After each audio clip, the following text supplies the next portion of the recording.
Welcome to the Mrs. R Relevant Daily Draft Podcast, sponsored by the Draft Professors. Joined today with Draft Professor Steve, Draft Professor Taylor. We're going to be diving into some linebackers. So if you're sick of watching players run around in their underwear, including some linebackers, we're going to talk about the linebacker class. You might hear some references to the combine, but this is going to be, Taylor, Steve, and I kind of discussing the linebacker boards. But we do need to start the podcast with Sonny Styles has had a really good scouting combine. Taylor, how high can he go? 43.5-inch vertical. I mean, with his tape, his size, his speed, his athleticism, I mean,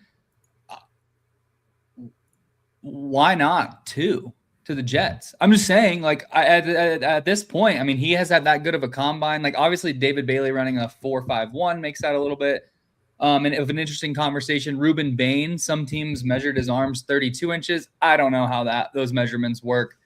But I mean, I don't see any reason why he wouldn't be a top 5 pick at this point. I mean, we know what the Giants have done at 5 with their edge rushers and their defensive line. And I think that they've talked about having Kayvon Thibodeau maybe traded or something like that. So that's an option, to beef up that front 7 as well. Obviously, they went Abdul Carter last year. So a top 5 pick, I think, is kind of his ceiling, but it doesn't seem unreachable now. Nothing apparently is with how high he jumps.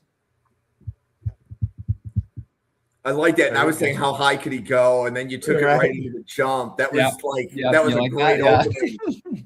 Steve. It wasn't exactly a broad leap there, right? Yeah. So, Sonny Styles. Steve, is he your linebacker 1 as well? Absolutely. Yep.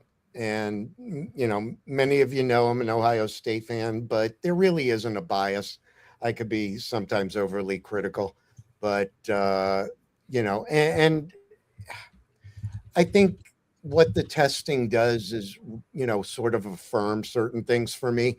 It's not everything. Obviously, the tape is, 90% more important for certain positions.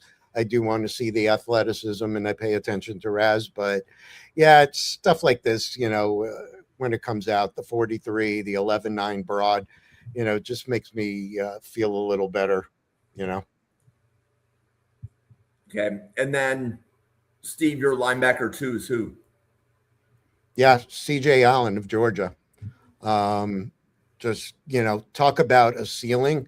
I was saying in our Draft Professor chat that I wouldn't be surprised, hypothetically, if my New York Jets go with, let's say, David Bailey or Arvell Reese at number 2, I think they would consider him at 16. I think just the type of player he is, we've seen it put out in the universe in the last 24 hours or so, how dependent the staff was at Georgia on him running the show, the leadership, what he's, just able to do against the run in that SEC.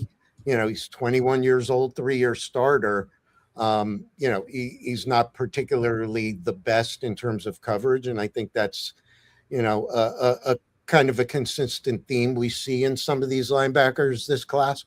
But he's a solid 2 without a shadow of a doubt for me.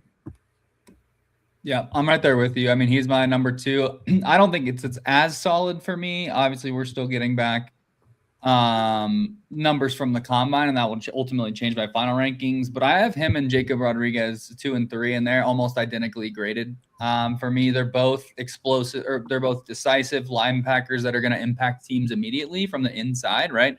And you don't see a lot of those. I mean, we saw it last year with Carson Schlesinger. I think a lot of people had him top 50. Nobody expected him to go early in like the first pick of the second round, right? He went before Quinshon Judkins, and they had like two picks and 4 picks or something like that. In Cleveland, and I think C.J. Allen and Jacob Rodriguez are both guys that are going to come in and they're going to start immediately. And I think the value for that is going up and up. And I just see both of them as top 40 picks. I mean, C.J. Allen is great from a commanding the defense, standpoint. He's one of the smartest linebackers in this class. But I put Jacob Rodriguez right in that category too. Right? Like they're both going to come in day one. And that doesn't necessarily mean their ceiling is as high as a guy like Sonny Styles or down the board like Anthony Hill, or everyone's talking about Eric Gentry, right? Being 6'6". CJ Allen and Jacob Rodriguez, to me, are the two most plug-and-play linebackers in this class. I think they're day one starters, instant impact on defense, leaders. Like, these are two guys that I've graded very similarly. They should both go top 40, and it wouldn't shock me if both of them went in the first round. So, Taylor, I have a question about grading, because if CJ Allen and Jacob Rodriguez are close to each other on your board, like you indicated, well, one of those players is a better athlete than the other, right? So Jacob Rodriguez, from an athletic standpoint, would be probably not the athlete that CJ Allen is. So I don't agree with that. I don't agree with that. You don't and agree? I'm saying this because I'm getting in live numbers from the combine, but Jacob Rodriguez just had a 38.5-inch vertical. So, like, he was one of the top 5 fastest players at the Senior Bowl. Like, this whole – and then it's not you, Jim. It's the whole community. This whole idea that Jacob Rodriguez is not athletic is just so far off base. I don't know where this is coming from. He has some of the best linebacker tape I've ever watched, and he's athletic. He's athletic. I mean, he's showing it. I mean, he's fast. He's explosive. He can jump. Obviously, we'll see what he does in the 40. But I mean, you saw it at the Senior Bowl. I mean, he's one of the 5 fastest players there in terms of miles per hour, and that's tracking how fast you're moving on the field. So even if he doesn't run that well today, I mean, we've seen it on the field, that's running backs, wide receivers, everybody's included in that, and he's one of the 5 fastest. I think that he is as athletic, if not more, than a guy like CJ Allen. He is not Sonny Styles. Like, we're talking about Sonny Styles being like, I mean, he might have a 10-0 RAS, right? He has crazy numbers.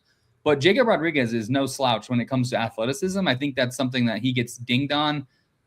Because it's just a talking point, I think, at this point. If you watch the tape, you see him, he's decisive, he's instinctive, and that makes you play faster. When you put up the numbers that he has put up in terms of the mile per hour reach, things like that, he's already put up a 38.5-inch vertical. I think he gets dinged on his athleticism for not a great reason. I don't think he's the best in coverage, kind of like CJ Allen, and I think that's where people get that from. But in terms of athleticism, I mean, I think he's way more athletic than people give him credit for. And Steve, who is your linebacker 3? So I'm very close, but that's the only spot where Shaw and I differ. I have Anthony Hill at number 3, whereas he has J-Rod. But I do want to defend the point that he made. I mean, when you look statistically, through numbers, I mean, J-Rod is one of the only linebackers, I just had it, with over 300 snaps, who is in like the 100th percentile as an overall in his run defense and his coverage. I think both he and Allen really excel at their range, sideline to sideline. So whereas I am higher on Hill, it's like a notch where I have J-Rod. Yeah, I get it. Anthony Hill is my 4th ranked linebacker. So I'm right there, and like they're all within a half a point of each other in my rankings. So when I said Jacob Rodriguez was right there with CJ Allen, well, Anthony Hill is not far behind him, but this is a totally different evaluation, right? Anthony Hill, I mean, he is a huge, big body guy, play the will, a little bit different than Jacob Rodriguez, who's going to come in, lead, command your defense, and you kind of have to value those things. One is more of an upside play, size, speed, athleticism. You see flashes on tape. You want the most consistent tape pretty much that you're going to get from a linebacker. Definitely in this class, in my opinion, are either Jacob Rodriguez or CJ Allen, right? Those are my 2. And then Sonny Styles. But those are all guys that are going to make impacts, and they all, I think, will go inside the top 40 because of whether it's the rare blend of athleticism, production, and upside you get from Styles and Hill, or just the mentality, the instincts, and the physicality that you get from CJ Allen and Jacob Rodriguez, even though they're a little bit undersized. We've just seen the league trending towards more run. I think people have been talking. I've seen some stuff circulating about, like, I saw a player comment or something about how the league's turning more passing. It's not. It hasn't been for the last couple years. That was a big trend. It's about 2 years into turning into a running league again. And Jacob Rodriguez and CJ Allen are guys that you get as cornerstones of your defense to lead you for the next 4 to 6 years, whatever that looks like. You take those guys top of round 2, end of round 1, and you're solid. You have a solid starting piece that you can build around and just command your defense. So there's 2 different variations in my top 4. They're all really close, other than I have Sonny Styles pretty well ahead of everyone. But I mean, between the upside of Anthony Hill and the consistency of Allen Rodriguez, I think it's a good linebacker class. Are all 4 of those players in your top 50, Shaw? I think they will be, yes. And honestly, I'll go a step further. I think they'll all be in my top 40. Okay. Yeah. And Steve, for you, all 4 of them in your top 40 or 50? They're in my top 50. I have J-Rod outside my 40. He's in my 50, but not in my 40. Got it. Okay. Linebacker 5. Steve, who's your linebacker 5? Once again, we get back to being aligned, but I've got Josiah Trotter of Missouri. We know the name. We've been watching his family members for quite some time. He is outside my 50. That I'll be up front. Just instinctive linebacker, another guy who has great sideline to sideline range, very physical as a tackler. He's reliable as a tackler. Another guy, as we've talked about already, that has room to grow in terms of coverage ability. A knock on him might be that quarterbacks did have a pretty high completion rate against him.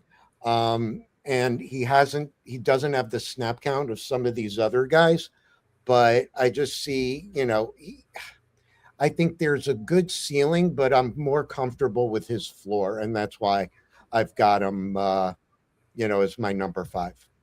Shaw, what about you?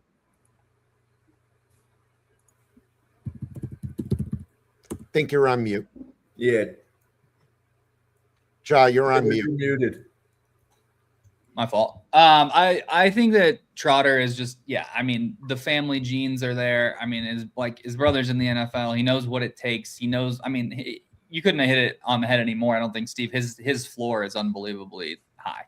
Like, he is one of the higher floors in this class. I don't think I'll have him in the top 50, although now that I'm looking at it, he's actually graded pretty close to Anthony Hill for me, a little bit higher than I thought. I actually have, this is a really random fact, but since we covered safeties on this channel, I'll drop it. I have 6 linebackers graded higher than my 3rd highest graded safety. And that includes Jake Golday from Cincinnati as well. And I think the reason for that is because we're switching, like the league is switching to that more of a run heavy style. And I think just at the top, I just think, like, besides Caleb Downs, right? Caleb Downs is probably on the same level as Sonny Styles in terms of top 5 prospects in this class. But I think there could be as many linebackers besides Sonny Styles and safeties taken. I think if you compare between, Caleb Downs and Sonny Styles are both getting taken in the first round, probably top 10. I think more linebackers will get drafted in the first 40 picks than safeties. And I think the reason for that is because we're seeing the shift. You need linebackers that can stop the run. We just talked about that with some inside guys, also some versatile guys on the outside. It's just the linebacker class is deep. It's fun. And Josiah Trotter for me is just another one of those guys that fits into that CJ Allen, Jacob Rodriguez, come in, start right away. And teams are valuing that more and more. And I think it's going to be a trend that continues. Inside linebacker hasn't really been a position of focus for teams over the last decade or 2 decades. But if you look at last year and you look at the year before, the linebackers in the second round, day 2 linebackers are becoming more prevalent. And I think we're going to see a lot of them this year. And I'm glad you bring up about the statistics. Yeah, I saw it about a week or so ago. How many more teams are not only over 50% running again, but over 55%. And, if you look at some of the statistics, you're starting to see more NFL defenses play more out of their base than, the 4-2-5s or what we were seeing for the last few years. Everything is cyclical, I guess, including the game of football. Okay, so you've each covered your top 5s the same. Both of you have Trotter at 5. Mm-hmm. Right. Okay. So Steve, who's linebacker 6 for you? Yeah, Jake Golday of Cincinnati. I'll be honest, I haven't seen much of the combine, so the measurements, I'll take everybody else's word for it. But, despite the competition that he faced there, he's a guy with, what I would call the prototypical size for the position. Great work ethic, 0-star recruit, came as an edge, right, from Central Arkansas. I mean, he's fast as hell, right? Over 22 miles an hour. But overall, a 3-year starter. I did say 2 years at Cincy. I think he's better at coverage than some of the other guys that we've already, discussed. And yeah, there may be, you could say, a lower level of competition over the last couple of years being at Cincy. I don't put a lot of stock in that. He is older. He's a 5th-year guy. And I think he's still developing some of his pass rush moves, but I just really like him, for his coverage ability and what he brings to the table. He is in my top 70. So just outside of a 2nd-round grade.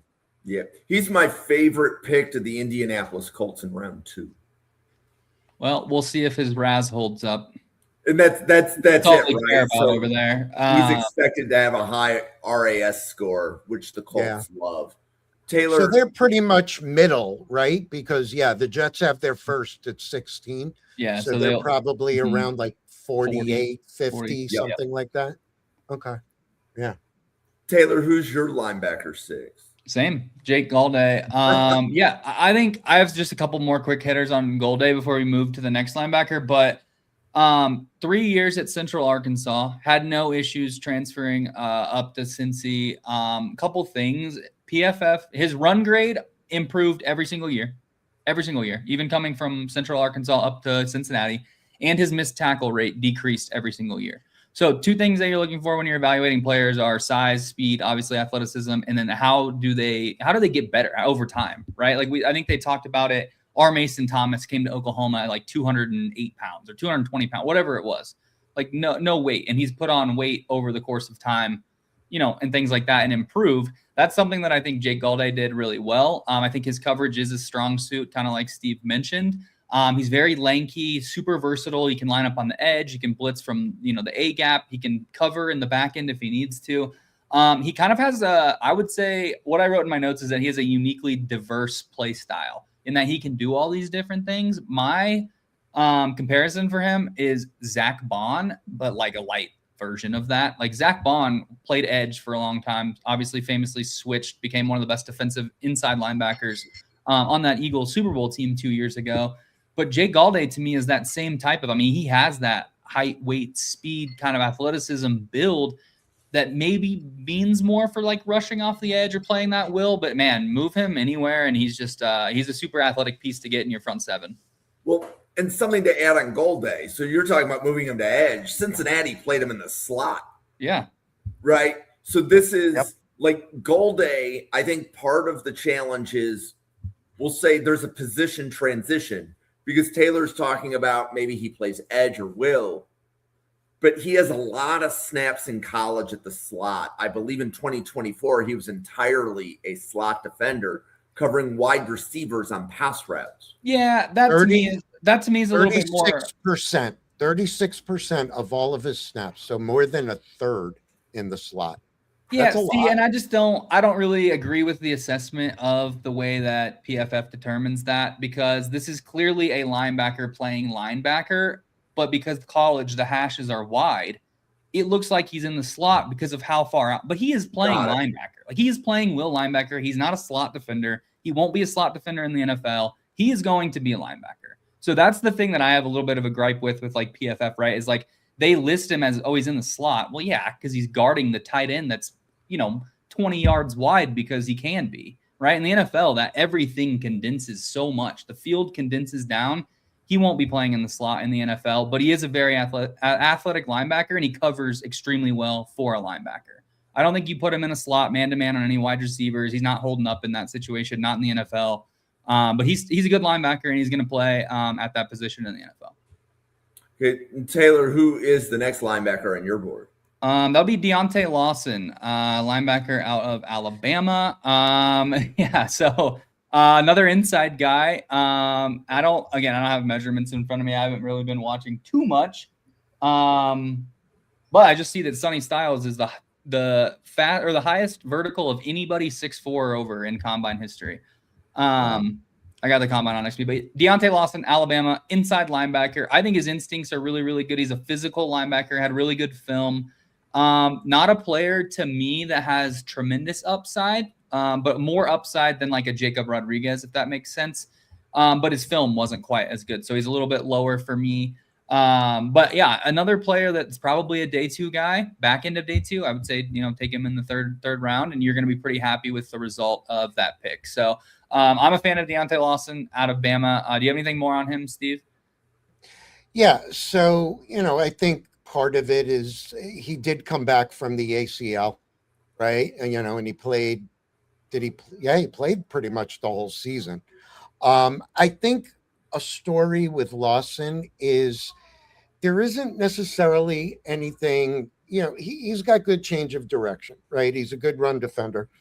I think when I'm looking at Lawson, and you and I are the same, he's my 7th guy as well, is there isn't necessarily anything elite about him, but also nothing disqualifying, right? So, as we talked about before with a ceiling, he may be more the conversation that we're having about a floor, right? He is going to be an NFL starter. And, it's his experience, his football IQ, the leadership, look where he played. And, he's consistent. He's not, Sonny Styles with a 200-inch broad jump or whatever it was. I'm obviously exaggerating. He may never be an all-pro, but he's going to give you above average play across all the phases for a very long career. So that's the only ad I have on that. Okay, and Steve, who's your next linebacker? So this one is where things started getting, where I'm starting like, man, am I sure about this? Where I start really, where I go back and watch, but and maybe I get a little caught up in size, and maybe I should, maybe I shouldn't. But my next guy is Tareen York of TAMU.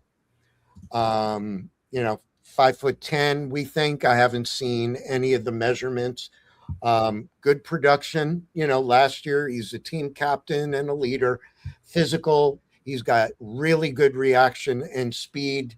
I think the big knock on him, if there's one thing, is going to be the size. He's got great tape, and a really good story, right? 3-star recruit coming out of high school. Any other notes I have? He wasn't offered a scholarship until just before signing day.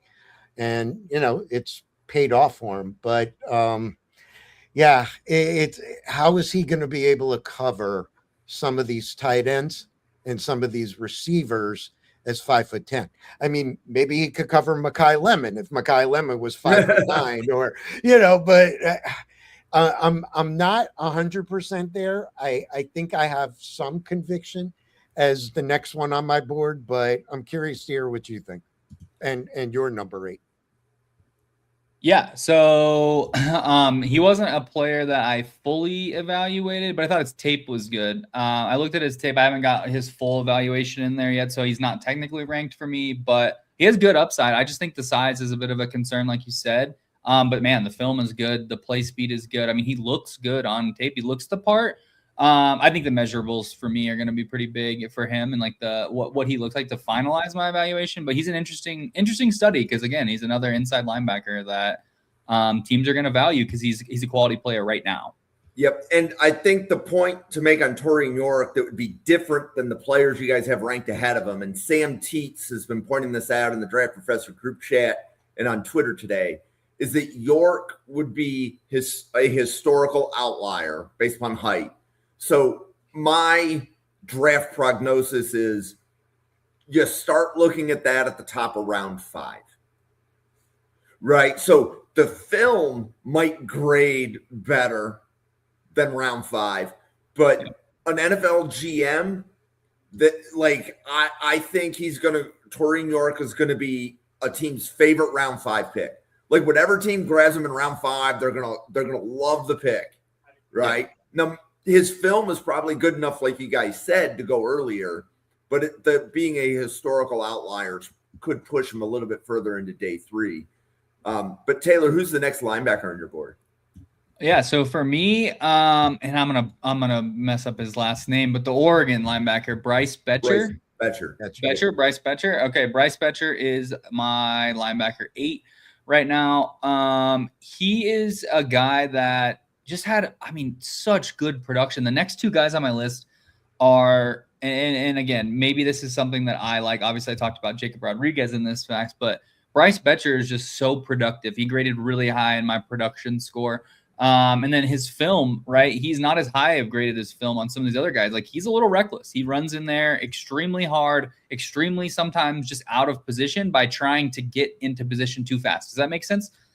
Basically, if you're coming downhill as a linebacker, you have gap responsibilities, right?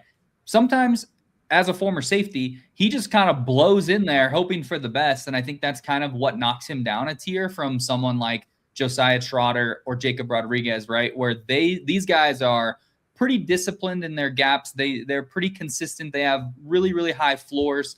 Betcher's an interesting study, man. I mean, he just loves football. Baseball guy, obviously was drafted by the Astros last year. Turned down baseball. They're cool with him going to pursue football because that's what he loves to do. And I mean, he's a linebacker that plays like he loves football. So that grades well for me, and just the athleticism he has as a former safety, I think that helps as well, especially in pass coverage. I think he's a little bit better in pass coverage than people give him credit for within the community. So good linebacker, another solid player for me. That's a day one starter and definitely a contributor on special teams.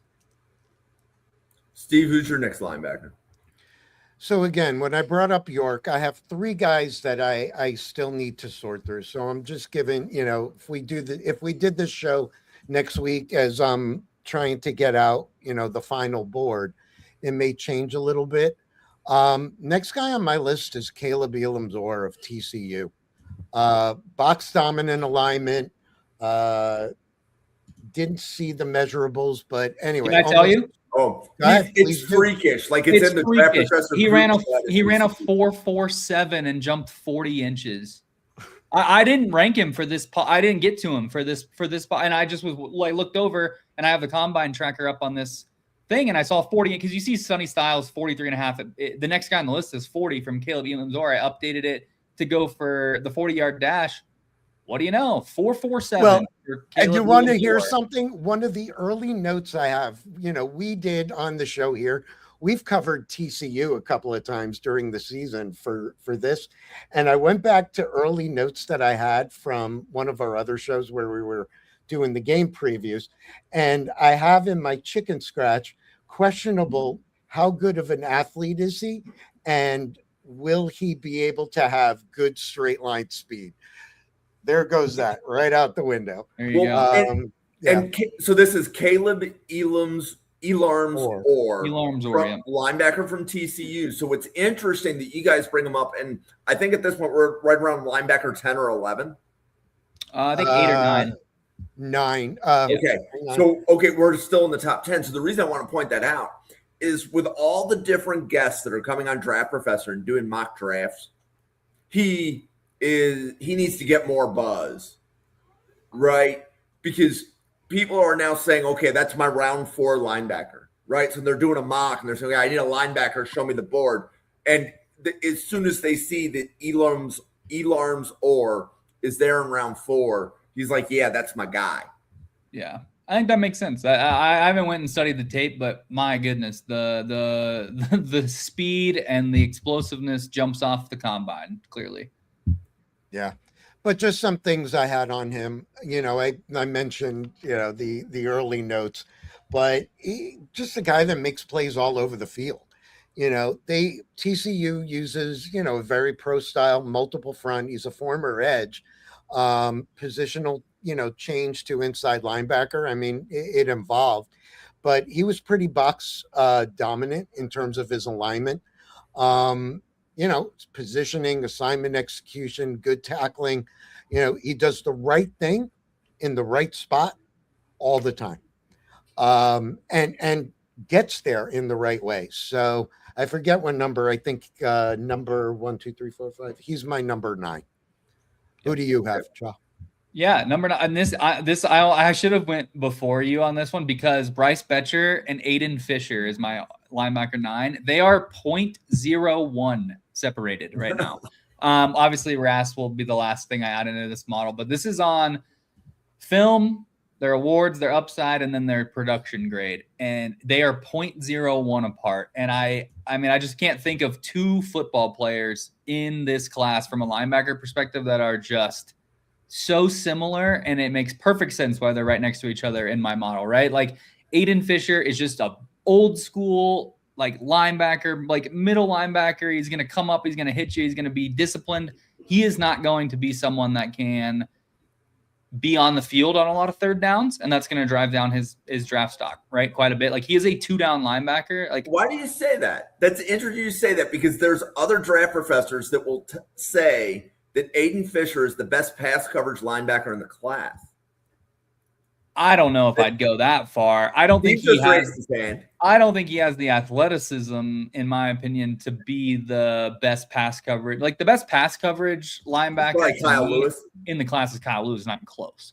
So I guess that's kind of, that's a pretty big disconnect. Maybe from an inside linebacker perspective, I could see that. He's a better coverer than Jacob Rodriguez, or maybe even as good as Jeremiah Trotter, or even better than him, maybe as good as Betcher or Lawson as well. So like those guys are pretty close. So maybe from an inside linebacker perspective, but if you start adding in some of these outside linebackers, that I don't agree with that at all. But I just think Aiden Fisher is like as tough as they come. I mean, he is just, to me, he's like a throwback linebacker that every team is going to be pounding the table for at the top of day 3. It's got to be one of those guys that they're seeing him on top of day 3 and they're like, should we move up from the 20th pick of day 3 and give up a 6th or something to go get this guy? And then he starts for 5, years for that team, and then they let him go or whatever it is.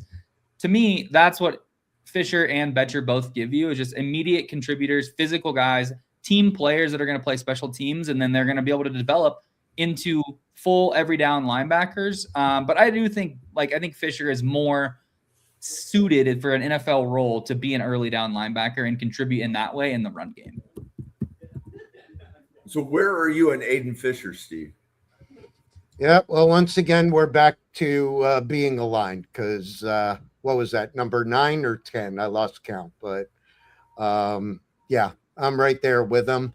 One of the many guys that followed Signetti from JM to Indiana. He was Indiana's first ever All-America. I think there's good blitz utility with him. And this is where, to the viewers that follow a lot of these stats and things and the analytics, if you just go by some of these ratings, and I won't say who, we all know, it doesn't tell the tale, right? Because the grades that he's given say average, but the production says well above average. His impact exceeds what I think a lot of these grading systems manage to capture. He just makes the play, and the plays that matter, even if the technique may not be 100% at best.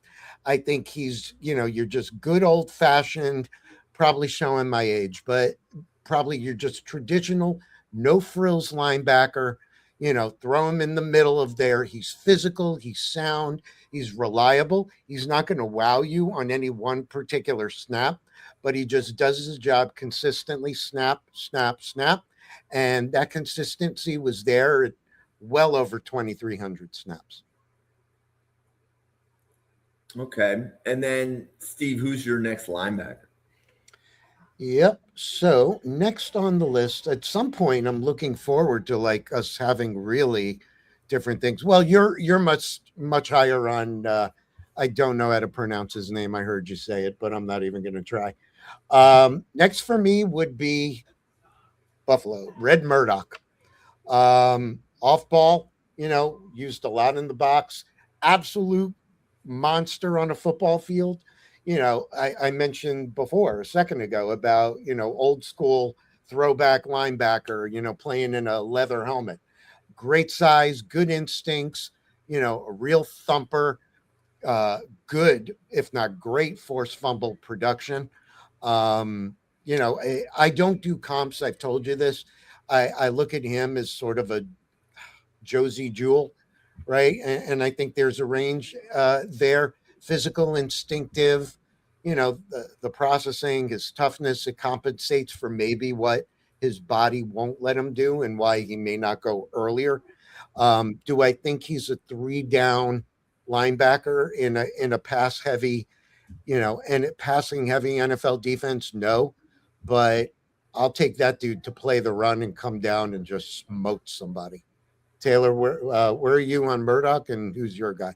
Murdoch is someone that I haven't fully finished my evaluation on, but I mean, if you just look at his run defense, I mean, he's second to maybe, I mean, at least in terms of like some of the analytics and stuff out there, he's right behind Jacob Rodriguez as one of the best run defenders in this class. So I agree that he's going to be someone that's more suited for early down success in special teams. That doesn't mean he can't go at the top of day 3, right? Like, I think he's a really good player. So I'm excited to finish up his tape. I know I graded his film, and I think his coverage is probably one of the lower end ones of anyone in this class. So I think that's going to hold him back a little bit, kind of like I mentioned, from being on the field on a lot of these third downs. Now we get into, these are 4 players that I'm not going to list all 4 of them right now in order, but like the next 4 guys are just so compelling to me as just someone that watches football, because I don't know what to do with any of them. And the first one is Kyle Lewis. He's my 10th ranked linebacker. I mean, just really good in coverage, really instinctual, so smart, explosive, just a really, really quality linebacker that's going to be all over the field, all over the place, and make really, really good decisions. Really undersized, right? Like, we're talking about kind of in the Torian York like camp of where it's like an outlier. And we talked about it in the chat a little bit, not wanting to draft a lot of outliers, but you also want to draft good football players. And I think that's where Kyle Lewis separates himself from the outlier, because whether or not you think he's going to be a starting linebacker in the league, I'll tell you one thing, he's going to be a hell of a special teamer. Like, he's going to play special teams, and he's going to be awesome at it. He's going to be able to come in situational packages, help out, maybe in a little bit of a more pass-heavy package, whatever that looks like, whether he can come off the edge. And that's something he talked about in his interviews yesterday. He talked about how versatile that he wants to be, right? He can move all over the field and do all sorts of different things. But he does ultimately see himself playing linebacker in the NFL, and I do as well. And I have him as a top 10 linebacker in the class. So, Steve, is Kyle Lewis on your linebacker board? Yeah, I just I don't know where to put him. That was one of the challenges, but just to piggyback, he's a space defender, right? And he could be all over. He's quick. He's, dangerous in coverage. He could chase you down. But I think he's more of a matchup guy than a traditional linebacker. I had asked, I think it was to you, Jim, a while back, because on a Twitter show that I do on the weekends, I had a Pittsburgh beat guy that covers the school as well as the Steelers. And we got into a conversation, about the Pitt linebackers. Obviously, the other one is still in school, and he moved over to Texas, I believe. And we were talking where we see him, and we both are like in that hybrid role without really a title, something of a nickel, something of a safety, something of a linebacker. But I think for him, it's more about him as a matchup than as a consistent linebacker, right? Well, and I want to repeat some things that were said in the podcast last night, and Kyle Lewis kind of fits into this. So, NFL team is probably going to have 4 defensive backs on the field. They will probably have 2 linebackers on the field, and they will probably have 3 defensive linemen on the field. But then what you need are some chess pieces. Maybe you need a linebacker that can play strong safety, for example. That's Kyle Lewis, right? He could be your 3rd linebacker in certain sets. He could be your 5th defensive back in other sets, and you don't have to sub him out of the game. So you need to look like the NFL defenses are going to be looking for players like this. Now, ironically, a lot of them are going to come from Oklahoma. Like Billy Bowman last year would be a great example of a player like this, because he was listed as a safety, but I believe Atlanta used him as a linebacker, right? So he's a small linebacker, but you can use him as a 3rd linebacker movement of the box. I think Kyle Lewis is going to be something similar. Think of Well, him. and haven't we talked a lot about another guy like Jalen Kilgore, right? Correct. That's another one where you're gonna, it's gonna be like the shell game. Where are we gonna put him? Yep. And I think, Taylor, you did that podcast with EJ many weeks ago where we covered Kilgore and Kyle Lewis in the same podcast. They played different positions in college, but it's that slot defender that they're probably both going to play at the NFL level. So, yeah. Yeah, I think one thing that separates Lewis is his not only his athleticism. Like, I mean, he just ran the fourth highest vertical.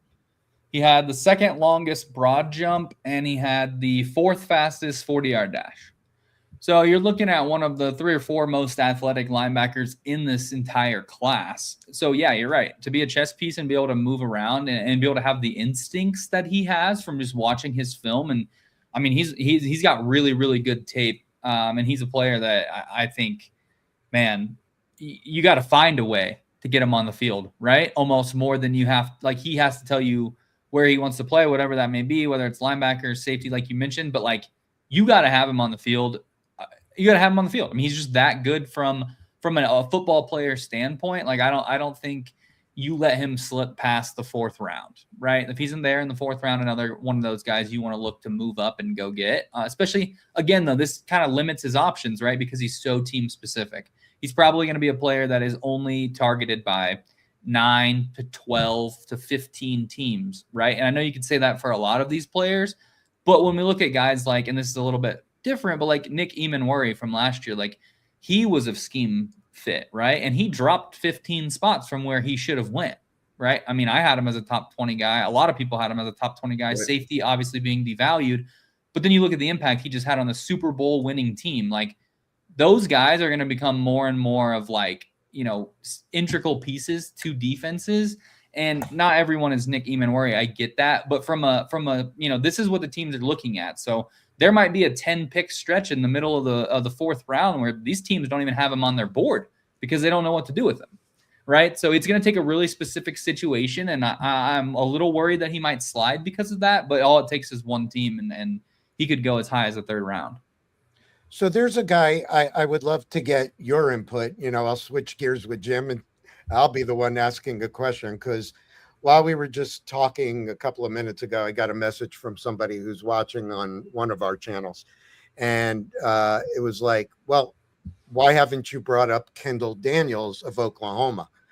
And that's another interesting guy, right? I just lost my train of thought. Safety convert, right?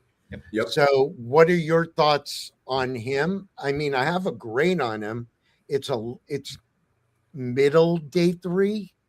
Yeah, probably. Well, yeah. So and ultimately, when you get into this category of linebackers, you're drafting the athlete, and you need to see what happens. So you're not going to get a starter day 1, but the draft, there's 25 linebackers that get drafted, and on this podcast, we've only covered 12 of those 25 so far, right? There's a lot more linebackers that we can probably get to as we're kind of blitzing through the day 3 guys. But Kendall Daniels is that athlete, like you said, safety converted to linebacker. The NFL is going to love guys like this. Get him in your building. He's going to be a day 1 special teams player. And then we see what happens in year 2, year 3, see if he can crack the starting line. Yep. Yeah, and Kendall Daniels to me he's so interesting because when you listen to him talk about his college experiences, he spent 4 years at Oklahoma State under Mike Gundy before obviously he was fired, and then he transferred to Oklahoma. Oklahoma State was an absolute mess. Like, Kendall Daniels didn't even begin to, like, he started to mention, like, oh, when I got with Venables in Oklahoma's defense, like, it completely, like the whole sport changed for him. Like, the way he saw the sport, the way he studied the sport, the way he reacted to the plays on the field. And he gave a lot of that credit to Brent Venables. And I think just in that 1 year of growth from 4 really productive years at Oklahoma State to then going to Oklahoma and then making an impact on a really, really good defensive team and using that as saying, oh, well, that was kind of like my intro to, football almost. Like I became a much better player over that 1 year, even more so than I did in my 4 years. It's like, okay, well, what happens when he gets NFL coaching? And I know Brent Venables is one of the best coaches in college football, especially on the defensive side. But I'm saying when he gets with NFL coaches, like what is his ceiling? We don't know. Right. So like that is a high ceiling upside to me. That is someone that I think is going to be a day one special teamer, probably every special teams if you can get him on it, right? He's going to be someone that you rely on in that aspect, and then you probably have him in situational packages, whether it's pass rushing or, he's not as good in coverage, but if you're a linebacker, maybe he's blitzing from the linebacker position. I think that's where he's really good at timing those blitzes up. There's a really, really good play he had where he diagnoses a screen, right? Because he sees the pulling guard. That's kind of the mentality that he got from Venables and what he learned from Venables, right? Like he said in his interview, like he wouldn't have been able to make that play 2 years ago, but because of the tape study, because of the preparation, he was able to make that play. So I think with consistent, this is now their full-time job, right? Now he has all the time in the world to prepare, do all that stuff. Like his ceiling is just untapped, in my opinion, whether that's at safety or linebacker. Who are you higher on out of there? Are you higher on Daniels or Owen Heineke? I haven't finished my Heineke grade, but I think I'll be higher on Daniels. But it's so interesting. I've told you this before, Steve, but I grade every single player at whatever position that if they're a hybrid, I grade them at safety and linebacker. I give them a separate grade for both. Kendall Daniels ended up right now, he's my safety 13 in the class. Right now, which I haven't finished this, so take it with a grain of salt, will probably change. He's my linebacker 13. So, he is in that firm, early day. Yep. I don't even want to say early day three. He's a day three. Yeah. Definitely day three, 100%. At this point, I think I've heard about 100 early day three players. If you look at it from just Betcher, Fisher, Lewis, Daniel, even talk about York, maybe Harold Perkins. We didn't talk about him out of LSU, but he's another guy. So, my dark horse, for Kendall Daniels. So, you mentioned Venables. So, Jim Leonard, who is Buffalo's defensive coordinator, came from Denver, as you know, Taylor. Yep. He hired, I want to say it was the Oklahoma defensive coordinator to be the Bills D-line coach, but it may have been the Oklahoma D-line, right? But meaning very familiar with Kendall Daniels. Yeah. I think Buffalo's drafting a player from Oklahoma. Just got to figure out which one. Yeah, just which one. Yeah, so many options. And Oklahoma's defense is stacked because next year's draft is going to be filled with even more Oklahoma players. Yep. So this is just the tip of the iceberg. Oh, yeah.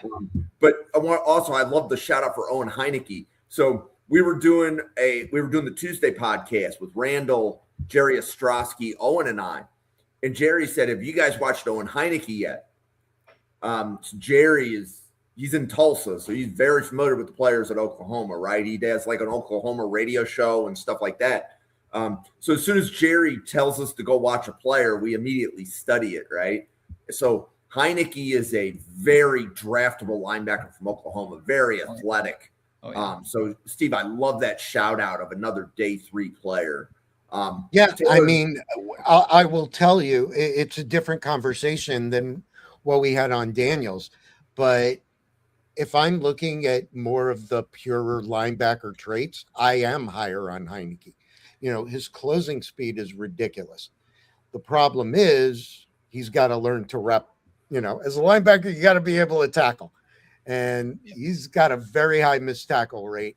So that's the problem. I think right now, it's another guy we talked about, special teams, developmental.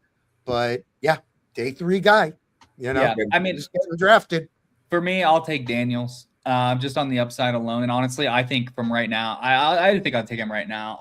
I to be honest, I'm looking at the live results of the combine, which I know you don't have in front of you, Steve, but he's pretty disappointing today. Owen Heineke was pretty disappointing in terms of athleticism. He ran the second slowest 10-yard split.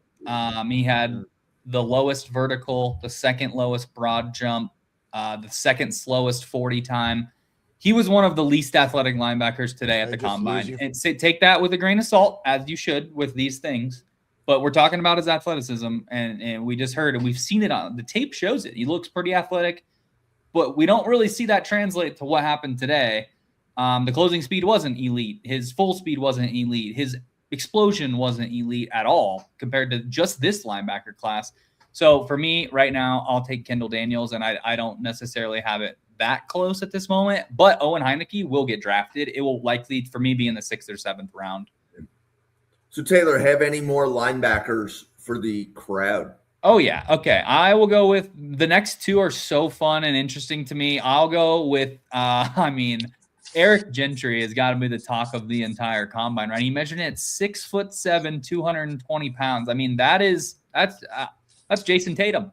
Like that is an NBA player playing football, and he does it so unorthodox. I don't know. This is not even a word. Unorthodox. It's unorthodox what he does. Okay. And I think just unorthodox works. Yeah. Absolutely crazy watching his tape because he makes so many plays. He punches the ball out better than almost any linebacker in this class, not named Jacob Rodriguez. He is a turnover forcer. He's decent in pass coverage, but that's not his strong suit. I love him rushing the passer. I think at that frame, just bulk up as much as you can and see if you can get on the edge, man. Like he could be an edge rusher. I think in this league, I think it's a long shot for him to have a specific role that suits him. But man, he is someone that is all over the place, impact defender, has been for years. And I have, in terms of upside in this class, him and Sonny Styles have the highest upgrade, which just means I'm talking an all-pro player if everything hits, right? He is a complete unicorn. 6'7", 220. Moves really, really well, and I just think he makes plays too. It's like he has some tape that resembles Jacob Rodriguez, who I mentioned has some of the best tape. Like his tackles, like even when he tackles the running back normally, because he's so lanky and his arms are so long, he hits the running back at different angles that they don't normally get hit at, and it causes more fumbles than you would think. Just on film, just a normal wrap-up tackle for him has caused fumbles because of how lanky and how unorthodox his body style is. Just another guy that, man, I mean, you talk about untapped potential. Who knows? He could be a 15 sack guy in the NFL if he switches, if he can play edge, which I think that's where he should play. I think he's good at rushing the passer. He has kind of a unique ability to get around tackles, even as an undersized linebacker. Well, in terms of weight, obviously, and strength, he definitely needs to put on strength. I mean, he looks like a string bean, but I mean, he is. I mean, just. When I see a total unicorn like that, like to me, it's like, well, if he gets in the right system, like a Nick Emmanwori, we already talked about it. If he gets in that system with a coach that believes he can do X, Y, and Z, and that's what they train him to do, and that's what he goes on the field and he executes, I think he has some of the best potential in this entire linebacker class. Well, and I think Clint, draft professor Clint, let me pay him the respect, hit it on the nose, as far as special teams, right? Get him in on special teams. And then, let him cook. But, man, he's lanky. Yeah, I think at this point we're in the pod where everybody here, it's a given. We don't even need to say the word special teams anymore. These guys are all playing special teams. Right. And I just think that's something that I personally love because I love special teams. Obviously, I love the new kick return rule, stuff like that. But special teams is just a given. Anyone outside the top 10 linebackers, I mean, even the back half of the top 10 right now, year one, year two, they're all playing special teams. Only 53 roster spots. Like your backup safeties and your backup linebackers have to be like 4 to 6 of your core special teams players. Because some teams, the backup corners won't play special teams. Like Tre'Davious White, when he was a backup corner, never played special teams. That's probably like a 10-year thing too. He's been around a while. Yeah. Well, no, and it's just, some corners are going to be more athletic and do that than others. But, you need 11 guys in special teams, and more than likely one of them is going to be your third string running back. 3 of them are going to be your backup linebackers. 2 of them are going to be your backup safeties. And then you still need to find a few more on the roster. But we know those won't be the offensive line. Mm-hmm. Yeah. Kind of thing. So, backup tight ends, whatever, right? But you need athletes to go down and cover the kicks. So, so we have just a few minutes left. Steve, you just want to rattle off the names of any other linebackers that you may have in your top 20, just to give them some name recognition on the show? Yeah. Thank you for the opportunity, because I do want to bring up a couple of names. I won't dive into it. Maybe I'll do a show on my channel and call it Linebackers Part 2, sponsored by the Draft Professor. But Xavier Sori of Arkansas, Scooby Williams, Texas A&M. But I haven't watched a lot. Well, he's more of an edge specialist. Okay, I'll hold off on Jack Kelly of BYU. I do want to give two guys a shout out. They're probably very late day 3. They might even wind up being priority or undrafted free agents. Because as I was assembling different things and I look at different things, here's a name I'm going to throw out, and he's a will. Braden Johnson of Wyoming. Now, I know most people don't identify with Wyoming because, they had a bad experience reportedly. There was a quarterback that came out of there 2018 who struck out in the league. He was one of the worst draft picks of all time. But I thought you were going to bring up Chad Muma for a second. I've got some comps on him, but Braden Johnson. John Elway's biggest draft mistake. Yeah. John Elway's biggest draft mistake was a quarterback from Wyoming. I'm going to push back on that because we drafted Bradley Chubb, who then we flipped for a first, and then we traded that first for Sean Payton. Wrong. Okay.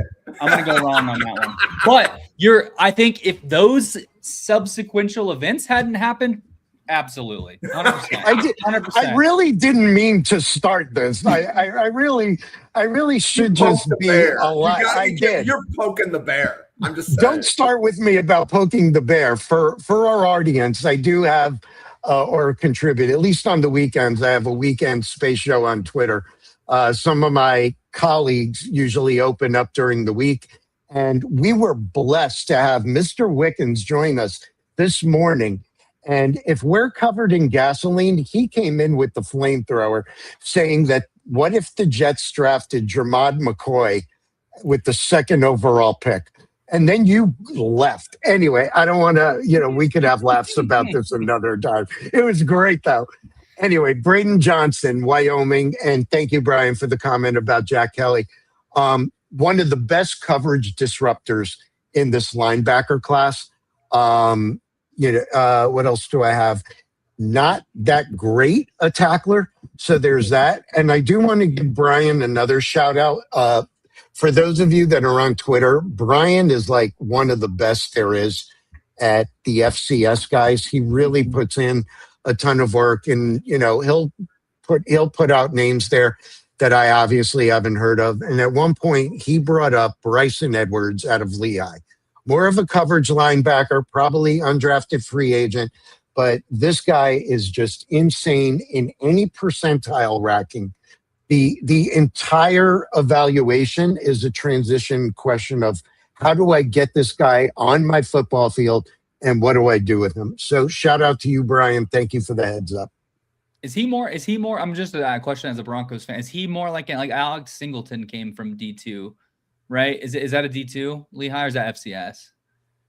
FCS, Patriot League. Well, okay. So even I guess Alex Singleton came from FCS. So I guess I know what you're talking about a little bit more with the jump, right? So is he that style of linebacker? Is he more able to play off the edge, cover, or is it just like Singleton where he's like downs 1 and 2? Oh no, he's a coverage linebacker in my opinion. Yeah.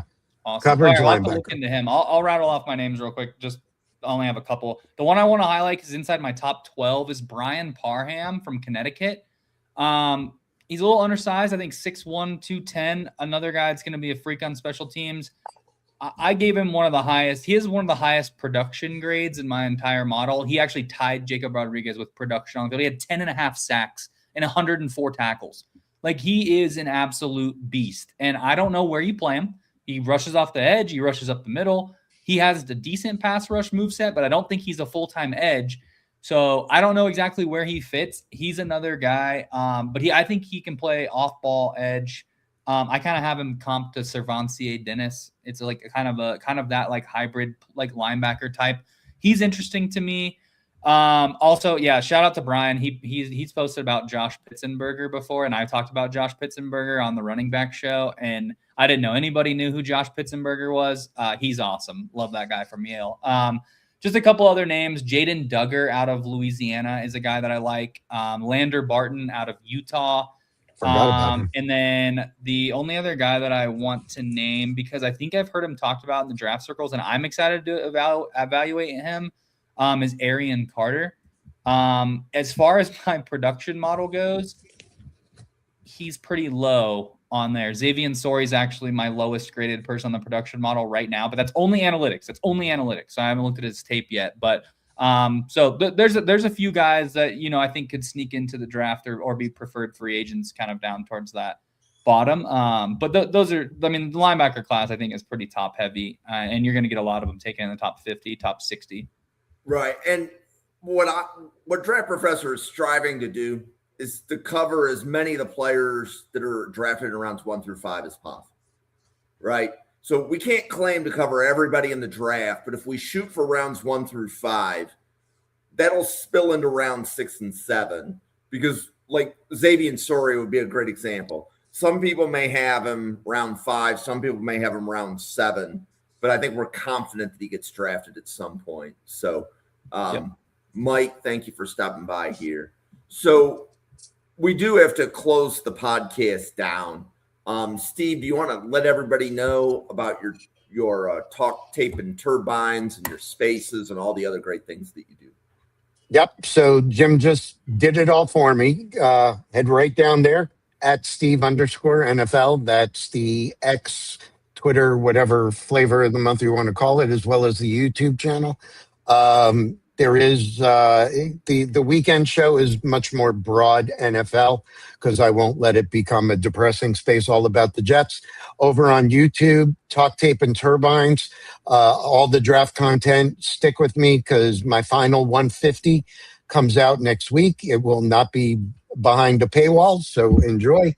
And I get a lot of contributions and help from my partner here on the top right corner of my screen, Cha, as well as some of the other great draft professors, and very excited to be in this home stretch and, sort of licking my chops to get further along into 2027. But it starts with following right there. Cha. Yep. Same thing. Find me on X. My handle's right there. Also, I don't put it in the thing, but footballwithchaw.com on YouTube, and also the blog. I haven't really been I got a new job, actual job that pays me money. No offense, Jim. But that job has taken my time away from doing this draft thing, of which I love so much. So I haven't posted any articles on the site for a while, but that does exist and will be starting to ramp up. I'm finalizing my model here. I don't know how much to weigh RAS. So that's what I'm going to do next for my model. Figure that out. But you can find me there. Obviously, Draft Professors every Thursday until the draft. Yep. And good, Chaw, I hear you on the job thing. I actually start a new job tomorrow. I've been out of work since before Thanksgiving. So I started. Congratulations. Congrats. That's right. You and I were on the phone when the offer came through. Yeah. That's not awesome. even the job I took. It's not. Oh. This isn't even that job. But yeah. So I ended up having 2 offers. But That's awesome. That's great. Yeah. So Draft Professor is here every day. We're here at 7 p.m. and 9 p.m. Eastern. This is the early show. EJ is coming on in an hour with Christian, and they are going to cover running back scheme fits, followed by a combine review, because apparently the running back part, from what EJ said, isn't going to take very long. In addition to that, we do a group mock every Friday night. So Friday night, 7 p.m. Eastern, Dale from Bengals and Brews and Newt Weston from Wednesday Night Draft Professors will be podcasting. You'll hear their thoughts on every player drafted in rounds 1 through 3 during the mock tomorrow night. And then we're also planning Epic Mock 26. That is filling up fast. I'm finding, I found more Seahawks people. Who knew? So really cool, because, there's certain fan bases, because most of us are Eastern time zone. Taylor is 2 time zones to the left of me. But there's very few draft professors that are to the left of us. There's a few, but not many. So it's tough to find the Los Angeles teams, the Seattle teams, just those teams. It's difficult to find podcasts because they're still at work. Like it's only 5 p.m. Pacific time right now, right? But anyways, so Epic Mock 26, April 9th, 10th, and 11th. It will be a full 7-round mock with trades, and it's a mock draft of podcasters. You will see Steve manning the Jets War Room, and he is putting together an all-star cast of Jets podcasters to come into his War Room, right? We have an all-star cast of Buffalo Bills podcasters, which include Jerry Ostrowski, and he is bringing in some very popular Bills personalities into his podcast to build that War Room. So you're going to see some of your favorite draft personalities drafting for their teams against the other podcasters. You don't want to miss it.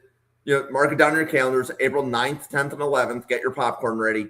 It's going to be a lot of fun.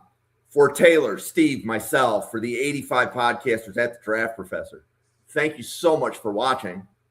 Enjoy your night, and we will see you on a podcast again in 1 hour.